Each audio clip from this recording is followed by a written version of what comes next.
Montréal.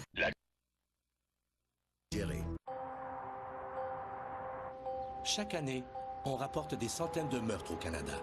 Certains sont commis par des gens au-dessus de tout soupçon. Leurs proches n'ont rien vu venir et ils n'arrivent pas à y croire.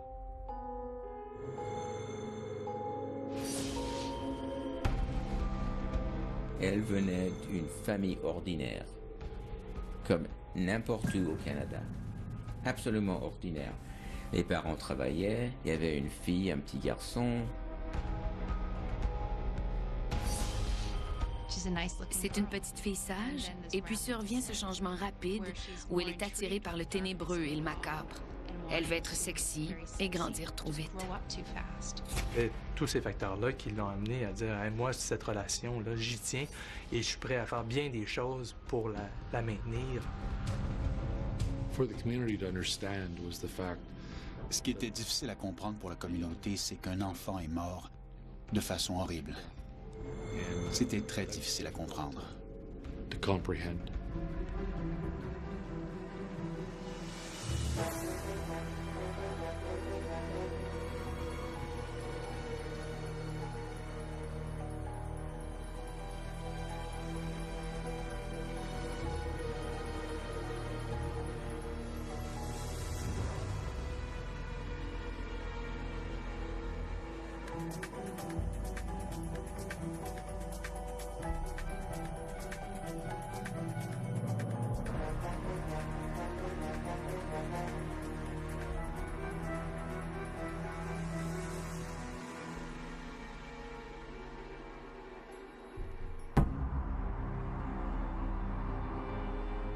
Le samedi 22 avril 2006 est un jour comme les autres à Medicine Hat, une ville tranquille du sud-est de l'Alberta qui compte 60 000 habitants.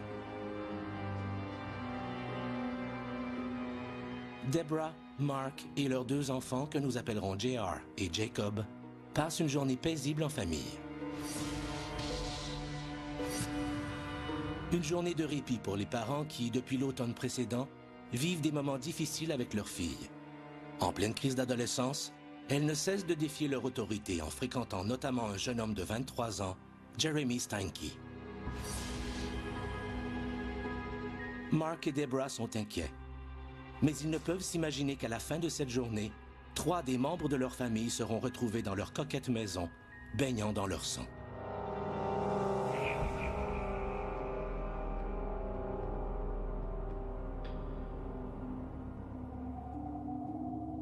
En 1990, Mark et Deborah se rencontrent.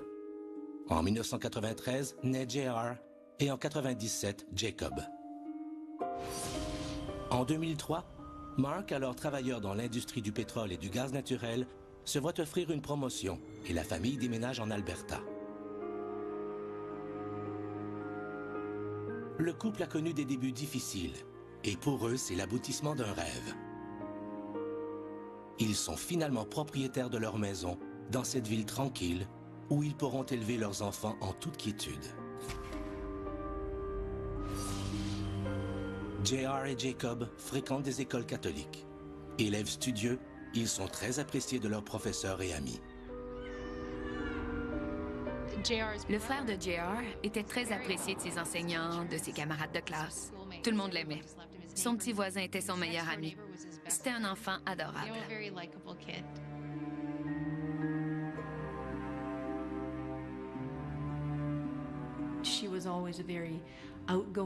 C'était une jeune fille très sociable, obéissante, aimable, toujours souriante. C'est drôle parce que c'était la seule des amies de ma fille à ne pas m'appeler par mon prénom. C'était toujours Madame. Il n'y a pas beaucoup de jeunes qui font ça.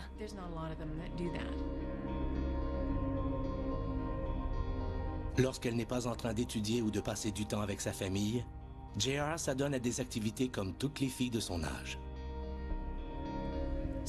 Elles aimaient flâner ou aller magasiner. Vous savez, à Medicine Hat, il n'y a pas beaucoup d'activités à faire.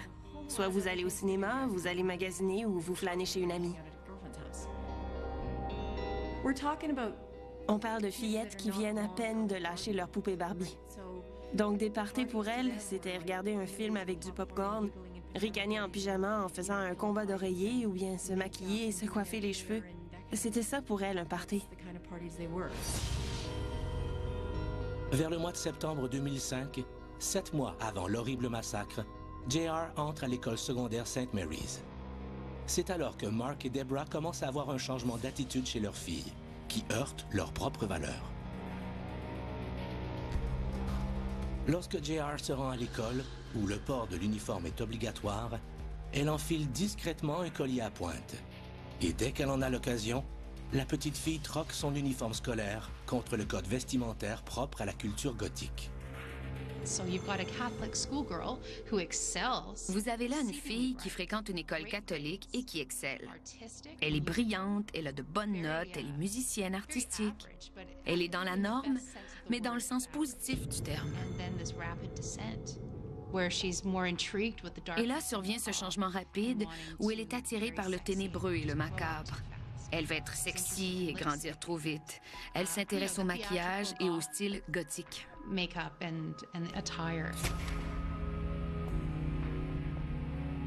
J.R. s'inscrit sur plusieurs sites Internet où elle affiche sa nouvelle personnalité.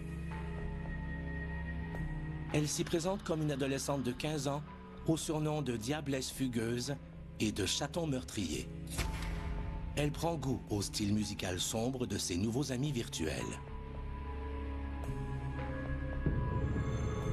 C'est l'incompréhension la plus totale pour l'entourage de J.R. Parents, amis et professeurs n'arrivent pas à s'expliquer cette subite métamorphose. Elle semblait vouloir être reconnue. Avant, elle a toujours vécu dans l'ombre, toujours été plutôt discrète, gênée. Et là, soudainement, prend forme une certaine forme d'exhibitionnisme où elle s'affiche sur Internet. Des gens gênés et timides, habituellement, ne s'affichent pas sur Internet. Donc, pourquoi est-ce qu'elle a ce besoin d'être reconnue? On sait que son frère, plus jeune, est un garçon très aimé de tous. Est-ce qu'elle a voulu montrer à ses parents, moi aussi j'existe, moi aussi je vais vous montrer que je suis là?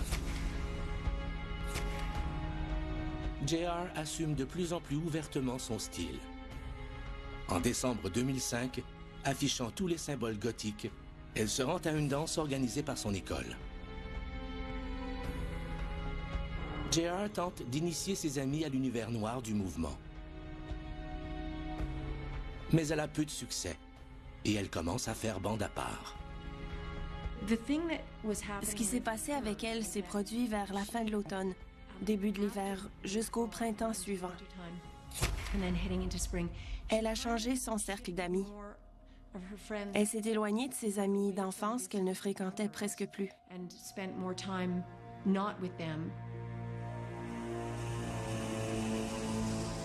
Toujours au mois de décembre 2005, J.R. se rend au centre commercial de Medicine Hat et y fait la rencontre d'un groupe d'adolescents plus vieux qu'elle, dont Jeremy Steinke, pour qui elle éprouve un béguin immédiat.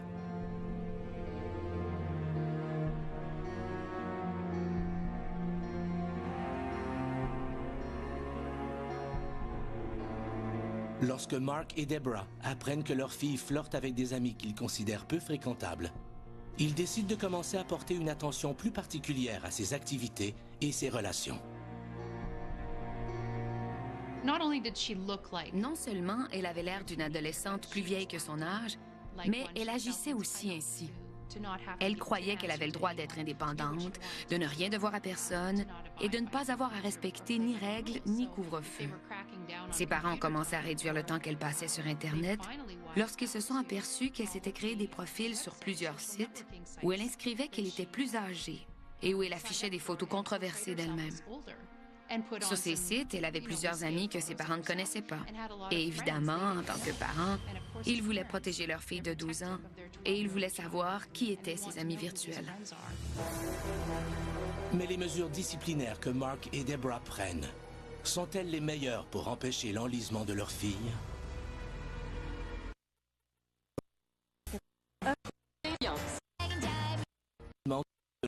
Se rebelle de plus en plus contre ses parents, Mark et Deborah. Lorsqu'en décembre, ils apprennent que leur fille de 12 ans fréquente un jeune homme de 23 ans, Jeremy Steinke, ils lui interdisent formellement de le revoir. Mais l'interdiction parentale produit l'effet contraire. J.R. tente par tous les moyens d'entrer en contact avec Steinke. Jeremy Steinke est né le 15 janvier 1983 à Medicine Hat. Enfant, il est victime de violences de la part de son père. La mère de Jeremy, Jacqueline May, a de sérieux problèmes d'alcoolisme et de toxicomanie. Lorsque Jeremy a 2 ans, elle se sépare du père. Il parlait jamais de son père. Il s'en foutait. Jeremy, c'est le genre de gars qui a compris la vie bien plus vite qu'il aurait dû. Il comprenait que son père était pas là du tout pour lui puis que c'était de même. Ça lui donnait rien de se plaindre puis de chialer parce que c'était pas de sa faute. Puis c'était pas son problème. Pour lui, c'était son père qui était perdant. Mais sa mère, par exemple, il aimait beaucoup parce qu'elle a fait tout ce qu'elle pouvait pour lui. Mais elle était pas dans un bon état d'esprit puis elle avait pas la santé pour être là entièrement pour lui d'une manière ou d'une autre. Le départ du père de Jeremy est loin de ramener la paix à la maison. Enfant, il se fait souvent maltraiter par ses nouveaux beaux-pères que sa mère fréquente pour de courtes périodes. Il a grandi entouré de gens qui se foutaient carrément de lui.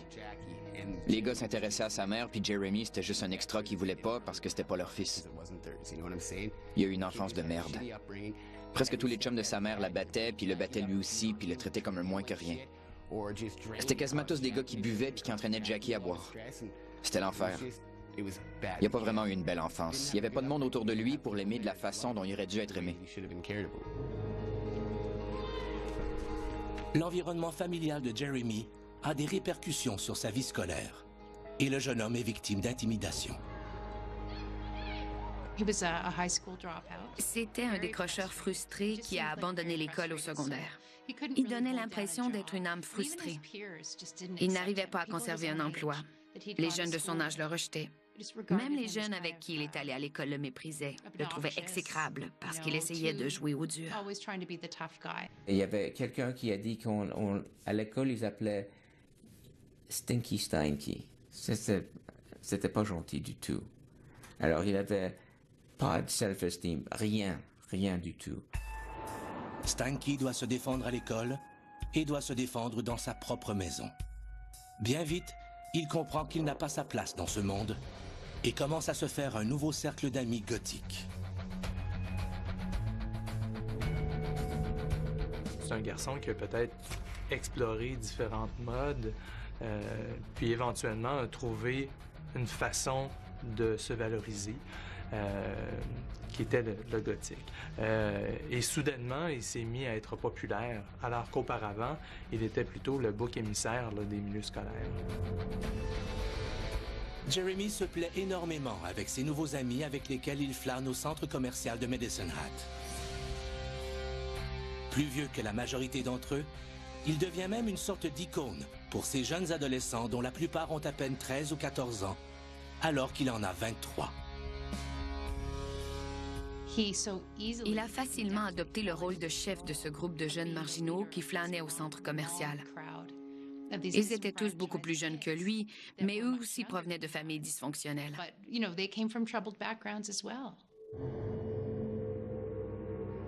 Cependant, certains de ses amis de longue date remarquent son changement d'attitude et de personnalité. Il était plus agressif.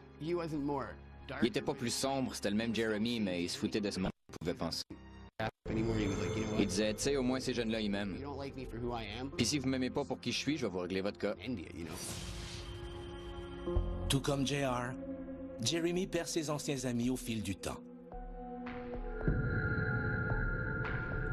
En décembre 2005, alors qu'il traîne avec ses amis gothiques au centre commercial, Jeremy fait la rencontre de JR, une jeune néophyte du mouvement. Au cours des semaines suivantes, Jeremy et JR s'échangent des messages et leur relation prend les couleurs de l'amour.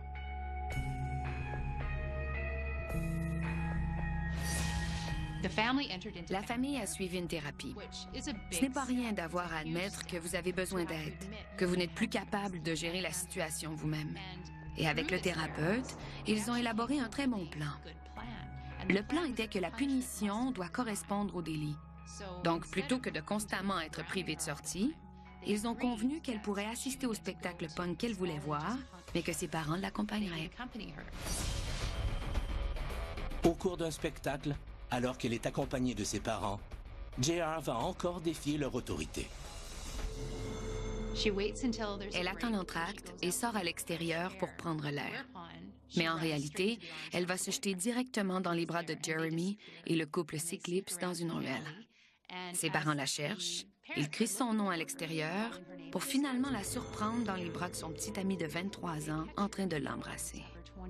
Ils n'arrivent pas à croire qu'elle ait fait ça. Si auparavant elle était privée de sortie, à partir de maintenant, elle est totalement confinée à la maison. Pas question de sortir.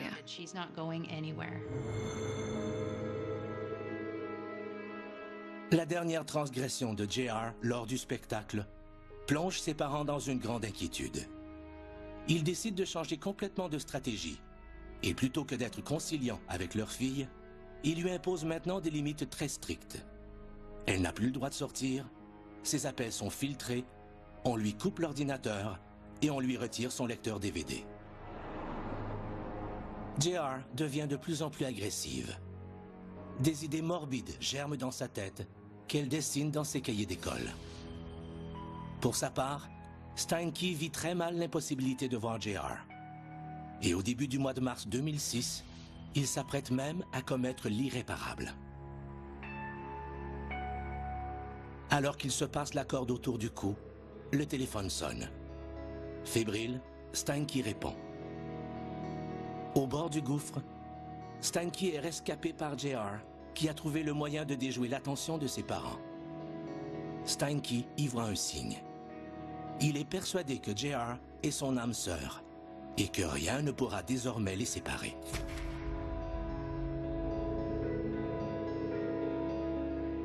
Cette admiration qu'elle avait à son égard était très nourrissante d'un point de vue au niveau narcissique. Pour lui, ça le gonflait, ça venait apaiser ses carences, ça venait lui donner un sens à sa vie. Soudainement, il se voyait pouvoir être en couple avec quelqu'un. Peut-être que c'était tous ces facteurs-là qui l'ont amené à dire hey, « Moi, cette relation-là, j'y tiens et je suis prêt à faire bien des choses pour la maintenir parce qu'elle est très importante pour moi. » Après avoir compris que Steinke était prêt à mourir pour elle, JR commence à échafauder un plan qui lui permettrait enfin de vivre sa vie comme elle l'entend.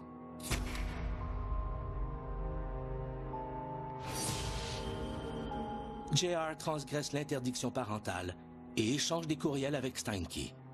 Elle discute de son rêve d'éliminer ses parents et de s'enfuir avec lui. Steinke aime son idée, mais il veut planifier davantage l'horrible plan que JR vient de lui mettre en tête.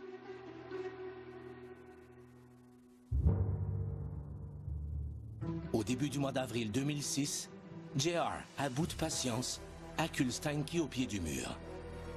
Éliminer sa famille lui semble être la seule issue. Mais iront-ils au bout de cette idée morbide?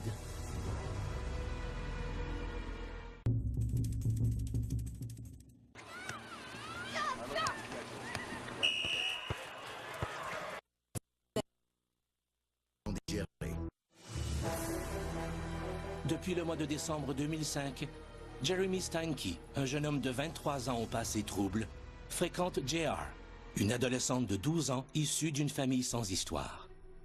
Les parents de la jeune fille tentent de mettre un terme à cette relation, mais leur fille complote de les tuer. Steinke essaye de recruter des amis pour accomplir la volonté de JR, mais tous refusent. Il avait demandé de l'aide à ses amis dans les semaines précédentes. Mais évidemment, qui aurait pris ça au sérieux? C'est ridicule. Ils l'ont ignoré en se disant que c'était typique du garçon bizarre qu'il était.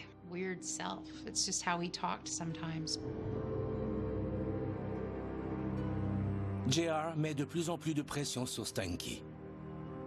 Elle menace même de le quitter s'il n'acquiesce pas à sa sordide demande. C'est ce qu'il a dit à ses amis. Il était peiné et préoccupé par sa relation de couple.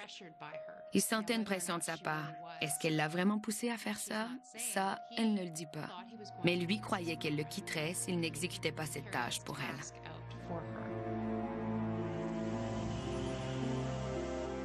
Ne sachant que faire, Steinke demande conseil à un ami qui lui suggère de revoir un de leurs films cultes, mettant en scène un couple assassinant les parents de la jeune fille.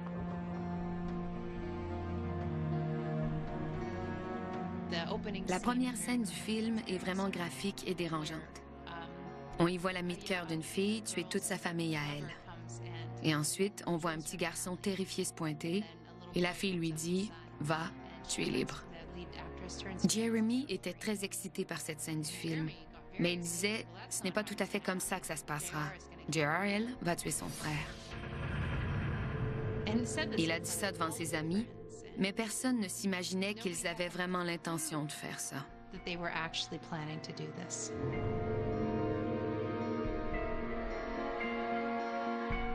Ce film produit des flamèches dans l'esprit de Jeremy Steinke. Il se sent maintenant prêt à répondre aux cruelles exigences de sa princesse.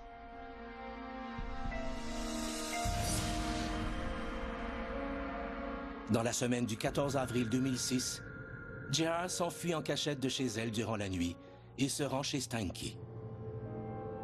Alors que la mère de ce dernier est endormie, ivre morte, ils ont leur première relation sexuelle. La jeune fille aurait utilisé son corps pour dire à son amoureux si tu veux me garder, il va falloir que tu exécutes le plan dont je te parle, sinon tu vas me perdre. Peut-être que pour elle, elle était tellement désespérée qu'elle cherchait un moyen de se sortir de cette relation difficile avec ses parents au point où elle était prête à utiliser son corps pour amener son chum à faire ça. Une semaine plus tard, le samedi 22 avril, Jeremy Steinke regarde en boucle son film fétiche avec des amis. C'est un utilisateur de cannabis, donc la marijuana, et progressivement s'est mis à devenir un utilisateur fréquent de cocaïne et même du crack. Donc, c'est sûr que l'utilisation de substances comme ça va affecter les comportements et ça peut entraîner une certaine forme de grandiosité où les gens qui sont sous l'effet de la cocaïne se sentent tout puissants et ont l'impression qu'il n'y a plus rien qui peut les arrêter. Donc, le mélange de l'admiration de cette jeune fille-là, l'utilisation de substances toxiques, l'identification aussi au héros du film. Je crois que ça fait plusieurs éléments qui l'ont amené à se dire, ben moi, je suis tout puissant, puis je peux tout faire. Et pour sauver cette relation qui est très précieuse pour moi, je suis prêt jusqu'à faire un meurtre. Vers minuit ce soir-là, Steinke reçoit un appel de J.R. Pendant que ses amis dorment, ils parlent plus d'1 heure. C'est ce soir-là qu'ils passeront à l'acte. Il a admis avoir pris un couteau de boucher chez lui et un masque de ski. Ensuite, il est monté à bord de sa camionnette et s'est rendu chez les parents de sa copine. Fidèle à leur plan, il est entré dans la maison par une fenêtre du sous-sol, à l'arrière de la résidence. Mais en passant par la fenêtre, un des châssis s'est décroché et s'est fracassé. On croit que c'est ce bruit-là qui a réveillé la mère.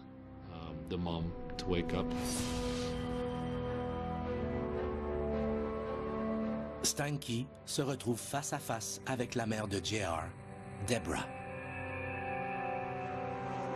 Surpris, il la tue de 12 coups de couteau. Ces cris d'effroi réveillent Mark, qui dormait à l'étage. La mère a déjà succombé à ses blessures et elle gît au sol lorsque le père arrive en trombe. Il est aussitôt attaqué par Steinke avec le même couteau. Une violente bataille éclate entre les deux et le père est poignardé à plusieurs reprises. Pendant la bataille, Steinke nous a dit que le père lui a demandé « Pourquoi ?» Et il a répondu « Parce que c'est ce que ta fille souhaitait. » Pendant ce temps, à l'étage, J.R. tente froidement d'étrangler son petit frère de 8 ans. L'enfant, dont l'univers est encore peuplé de héros et de magie, vit le plus horrible des cauchemars. Ne réussissant pas, J.R. court à la cuisine et s'empare d'un couteau. Le meurtre des parents est déjà assez horrible en soi. Mais ce petit garçon innocent, qui n'a rien fait de mal, qui n'a jamais fait de mal à personne, a été tué froidement. La peur qu'il a dû ressentir et ce qu'il a subi dans les derniers moments de sa vie a dû être effroyable. Comme petit garçon, il a sûrement cherché la protection de sa sœur pour finalement être trahi par elle. Après avoir tué Mark, Steinke monte à l'étage et retrouve JR dans la chambre de Jacob, alors qu'elle poignarde son petit frère, puis l'égorge. Ils étaient tous morts. L'adolescent de 12 ans a demandé à Steinke de l'attendre le temps qu'elle prépare ses bagages. Il a dit qu'il est sorti à l'extérieur sur le patio pour prendre l'air, mais que la panique l'a envahi. Il a couru à sa camionnette et est rentré chez lui. Il a ensuite enlevé tous ses vêtements maculés de sang, les a mis dans un sac de plastique et a pris une douche. JR essaie de joindre Jeremy chez lui, mais il ne répond pas. Elle finit par réveiller un ami qui lui suggère de prendre un taxi. Pour payer le chauffeur, elle vole le sac à main de sa mère. Lorsque JR retrouve finalement Steinke vers 6 heures du matin, elle se blottit contre lui. Ils commencent à s'embrasser et font l'amour. Steinke finit par trouver le sommeil, alors que JR n'arrive pas à fermer l'œil.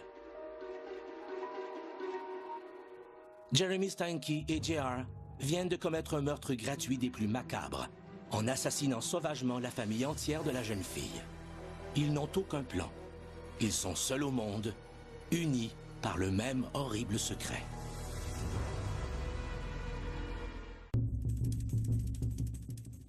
Dimanche, à... Je fais tout. La supervision des parents est suggérée. Dans la nuit du 23 avril 2006, Jeremy Steinke assassine Mark et Deborah à la demande de leur fille JR.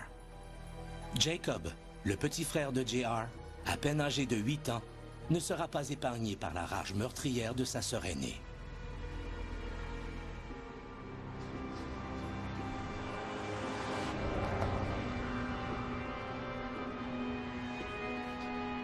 Durant l'après-midi du 23 avril, quelques heures après les meurtres, un ami de Jacob demande à sa mère s'il peut aller le chercher chez lui pour jouer. C'était un dimanche après-midi ensoleillé, une magnifique journée. Le petit voisin voulait jouer avec son ami. Il a sonné à la porte puis cogné, mais il n'y avait pas de réponse. Le camion était dans l'entrée et il ne comprenait pas pourquoi personne ne venait lui ouvrir. Il est allé voir à l'arrière et a regardé par la fenêtre du sous-sol. C'est là qu'il a aperçu 2 corps ensanglantés. Il était terrifié et s'est précipité chez lui pour dire à sa mère qu'il y avait des corps maculés de sang chez les voisins. Sa mère ne le croyait pas, mais le petit garçon insistait. La mère a traversé chez les voisins et a regardé à travers la fenêtre. Elle a eu droit à la même vision d'horreur.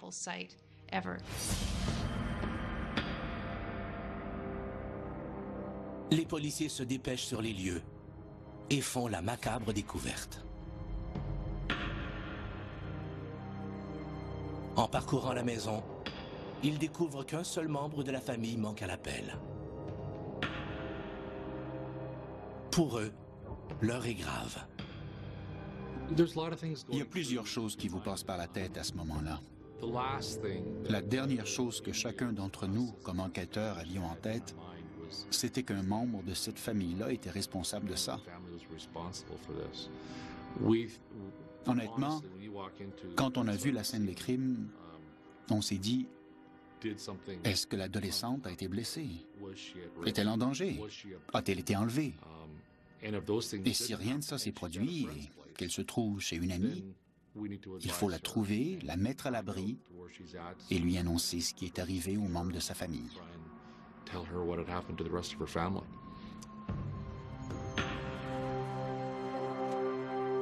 Les policiers poursuivent plusieurs pistes. Mais alors qu'ils ratissent la ville, à la recherche d'indices ou de témoins, JR et Steinke se dirigent vers une fête chez des amis, à moins de 900 mètres de la maison de la jeune fille. ils y croisent James, qui déménage ce même jour-là. Jeremy m'a dit que la veille, il avait tué la famille de sa blonde. Puis là, j'ai dit, ben ouais, c'est ça. Puis elle était super silencieuse, elle disait rien. Puis là, j'ai dit, vous êtes sérieux? Puis là, j'ai dit, Jeremy, tu me niaises-tu? J'étais surréaliste.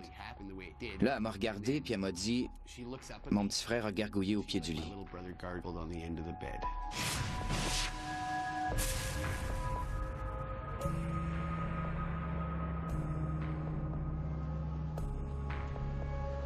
Vers 17h, le jour du meurtre, les policiers se rendent à l'école de JR.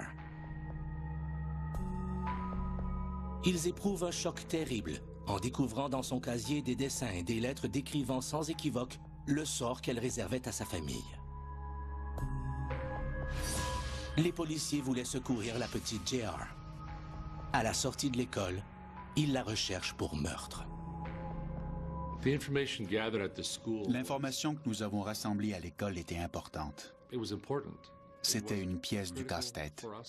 Une pièce du casse-tête qui nous a confirmé qu'il y avait bel et bien une raison d'être suspicieux et de la considérer suspecte. En même temps, les enquêteurs continuaient de parler aux amis, aux connaissances, qui nous ont confirmé que l'adolescente souhaitait la mort de ses parents. Et la même chose pour Jeremy Stanky, en rapport à la haine qu'il éprouvait pour les parents et le fait qu'il voulait les tuer. 2 heures plus tard, alors que JR et Stanky sont toujours à la fête à s'embrasser passionnément, Jeremy demande à 2 de ses amis, Casey et Laura, une jeune fille mineure, de nettoyer et de cacher son camion. Stanky avait demandé à une amie d'aller cacher son camion. Stanky devait être couvert de sang après avoir poignardé la famille. Donc, il y avait sûrement du sang dans le véhicule. 2 individus ont essayé de nettoyer le sang du mieux qu'ils pouvaient.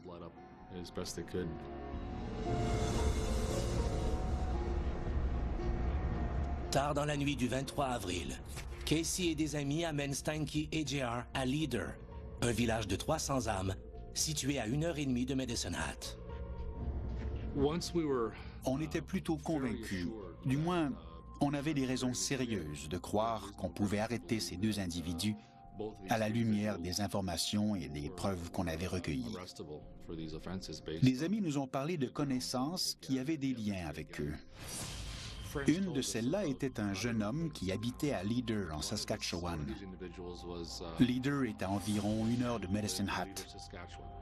Mais on n'était pas certain qu'ils étaient là. On avait regardé à Medicine Hat et on n'avait pas localisé le camion de Stanky. On ne savait pas avec qui d'autre ils pouvaient être. Leurs amis ne savaient pas vraiment où ils étaient, ni où ils auraient pu se cacher. Alertés, les policiers de Leader ne localisent pas tout de suite le groupe de jeunes à bord de la camionnette. C'est grâce à la vigilance d'un jeune policier de la GRC fraîchement sorti de l'école de police. Il a pris l'initiative sur son temps personnel de faire de la surveillance. Vous devez comprendre que Leader en Saskatchewan, c'est une très petite communauté. Il y a une seule station-service. Alors il s'installe dans son propre véhicule près de la station-service et surveille tout véhicule suspect.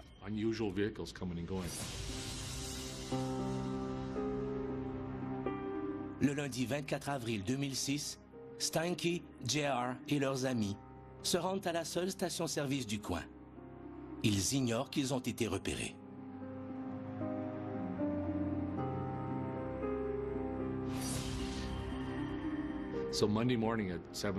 Lundi matin à 7h30, il a aperçu à la station-service un véhicule de l'Alberta, avec plusieurs jeunes à bord, et il s'est dit « Je pense que c'est eux ». Il a appelé d'autres policiers en renfort. À l'intérieur de la camionnette, JR et Stanky se cachent dans le coffre sous une couverture. Sommés par les policiers de sortir, JR, Stanky et leurs amis se rendent. Pour la communauté de Medicine Hat, le choc est terrible. Plusieurs citoyens n'osent même plus sortir de leur maison. Ce que la communauté a de la difficulté à comprendre et à accepter, c'est qu'un enfant est mort de façon horrible. Nous avons tous des familles, et ça nous a peinés, tout comme la communauté. C'est difficile à comprendre. Les gens étaient terrifiés. Personne ne comprenait pourquoi un jeune homme de 23 ans et sa copine de 12 ans avaient fait ça. Ils étaient dépassés par les événements.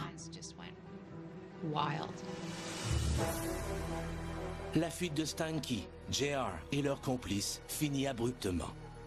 Incarcérés, leurs destins sont maintenant entre les mains de la justice.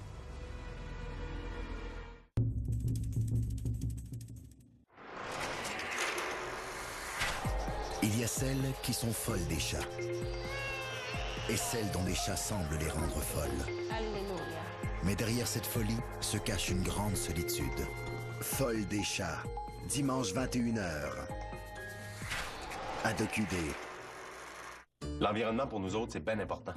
C'est pour ça que la Gaspésie se classe au 3e rang mondial pour le tourisme durable. Ça, c'est comme notre beau rocher. Ça fait 1 million d'années qu'il est là facile. Ça, c'est durable. Qu'est-ce qui rend une couleur légendaire? Vous me regardez? Une brillance étincelante. La sensation luxueuse. L'Oréal Supérieur Préférence. Une couleur reconnue pour sa luminosité. Un éclat qui tient. Une couleur anti-affadissement qui dure jusqu'à 8 glorieuses semaines. La gloire, ça me plaît. Avec notre riche revitalisant qui vaut de l'or pour une brillance qui dure. L'éclat que j'aime. Supérieure Préférence de L'Oréal. Une couleur tellement supérieure qu'elle en est légendaire. Nous le valons bien.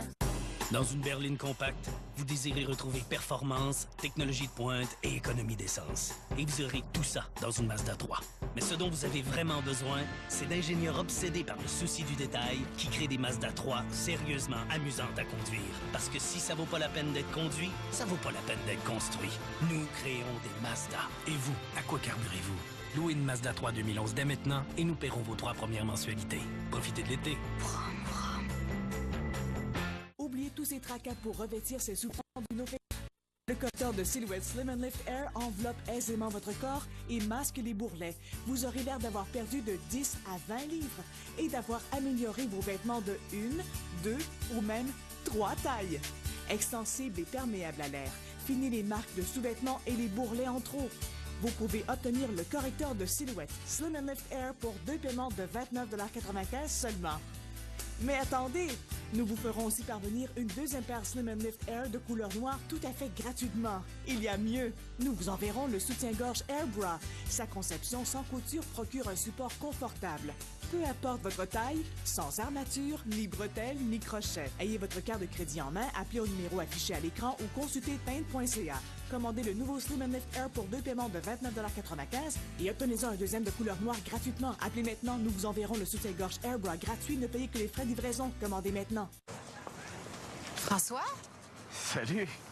Wow! T'as un petit quelque chose de changé? Quoi? T'as une nouvelle coupe de cheveux?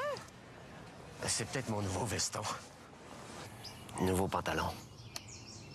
Nouvelle chemise. Nouveau foulard. Nouveau chandail. Nouvelle lunette. Oh.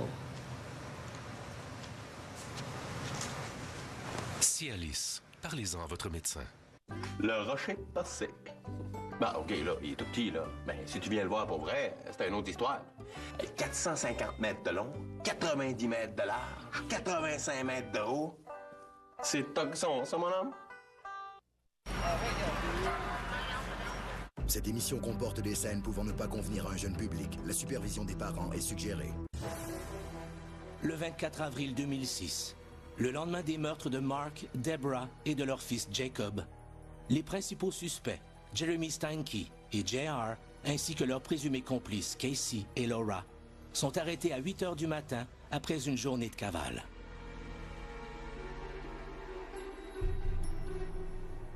Le même jour, en après-midi, les policiers repèrent le camion de Stanky, caché dans un endroit reclus de Medicine Hat. I have my suspicions as to J'ai mes doutes sur le niveau de connaissance des événements qu'avaient les individus qui ont nettoyé le camion. Étaient-elles délibérément aveugles? Bien sûr, c'est évident. Est-ce qu'elles ont cru à une histoire qu'il leur a racontée? C'est possible. Est-ce qu'elles le savaient sans équivoque? Elles seules le savent. Et elles ont été tenues responsables d'obstruction à la justice dans ce dossier. La plus jeune, Laura, plaide coupable à une accusation d'obstruction à la justice. Casey, initialement accusée de complicité après les faits, sera finalement elle aussi trouvée coupable d'obstruction à la justice et écopera le 26 mai 2009 d'1 an à purger dans la communauté. Dans leur cellule, Steinke et JR s'écrivent des mots d'encouragement et d'amour où ne figure aucune trace de remords.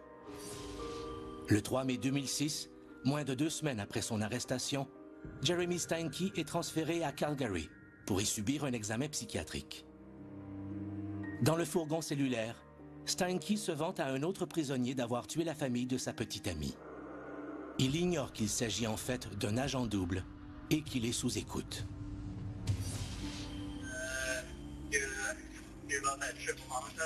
Yeah. No shit. You're looking at him. No shit.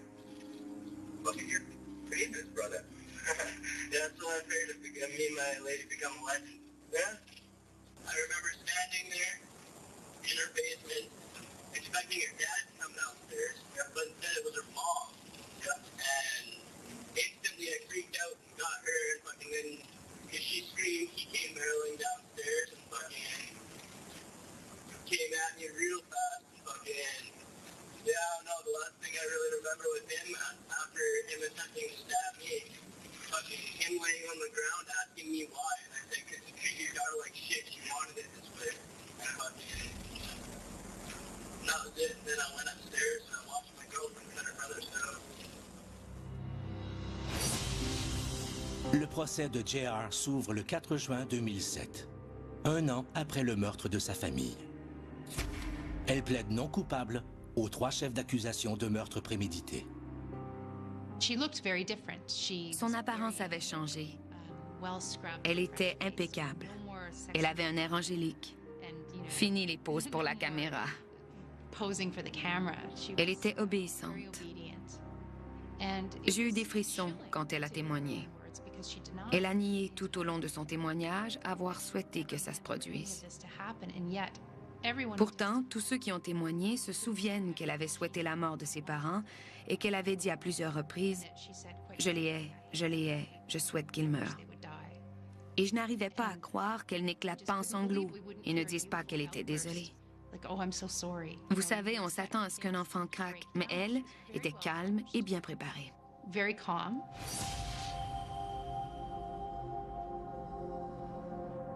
5 semaines plus tard, le 3 juillet 2007, JR est le dernier témoin appelé à la barre à son propre procès. Peu crédible, elle prétend que Steinke l'a forcé à tuer son frère et qu'incapable, c'était lui qui aurait finalement tranché la gorge de l'enfant. On ne saura jamais ce qui s'est passé à l'étage ce soir-là. J'ai assisté aux 2 procès et mon sentiment, après avoir entendu tous les témoignages et reconstitué ce qui a bien pu se passer, est que j'ai vraiment l'impression qu'elle a joué un rôle beaucoup plus important dans la mort de son frère qu'elle ne le dit. Lorsque vous regardez la preuve médico-légale, les endroits où on a trouvé du sang, les blessures qu'elle avait sur les bras, c'était des marques de petits ongles enfoncés dans ses avant-bras. Ça devient évident pour n'importe qui d'imaginer que son petit frère a lutté pour sa vie et qu'il a perdu. De sa cellule, Steinke suit le procès de sa petite amie. Mais la version qu'elle donne n'est pas celle qu'il compte livrer. Leur histoire ne connaîtra pas l'heureuse fin dont ils rêvaient. Le 9 juillet 2007, après 3 heures de délibération, le jury déclare JR coupable des meurtres avec préméditation de ses parents et de son petit frère. Le juge demande à ce qu'elle subisse une évaluation psychiatrique afin de prendre une décision éclairée sur la sentence. Mais dans le cas de JR, on n'a pas beaucoup de signes qui nous amènent à croire qu'elle a débuté une maladie mentale sérieuse autour de cette période-là. Ce qu'on sait ou ce qu'on remarque surtout dans ses comportements, c'est l'investissement de valeurs antisociales. Le 8 novembre 2007, JR est condamnée à 6 ans de détention et 4 ans de probation. Elle purge sa peine au centre psychiatrique d'Edmonton, où elle reçoit les services de spécialistes.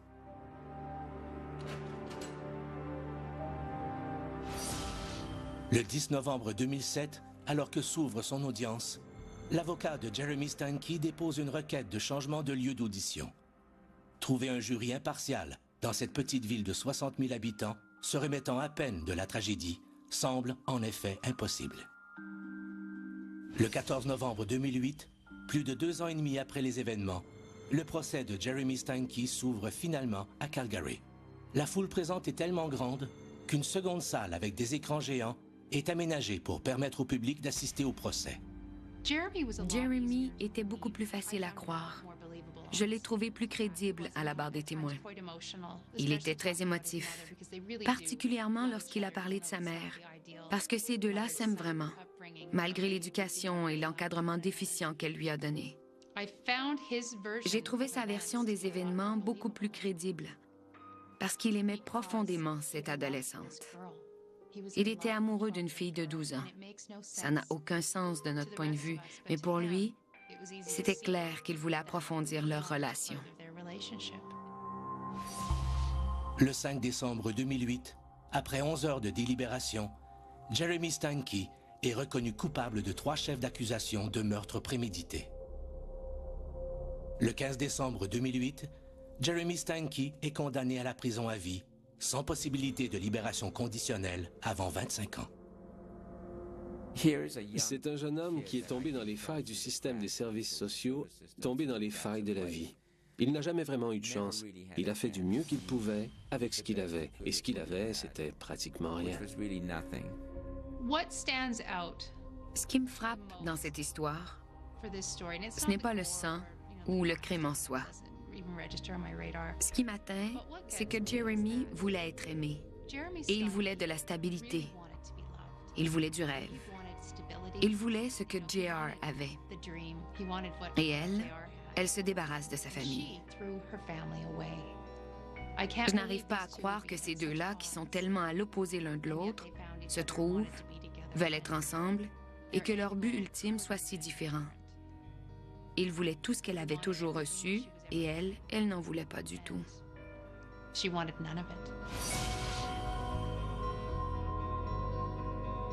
Le devoir de protection des parents est perçu par certains adolescents comme une menace à leur épanouissement. Mais comment peuvent-ils en venir à souhaiter réellement leur mort? L'amour, la haine, rien ne saurait y répondre adéquatement. Si un tel drame se préparait dans votre entourage, sauriez-vous le voir venir?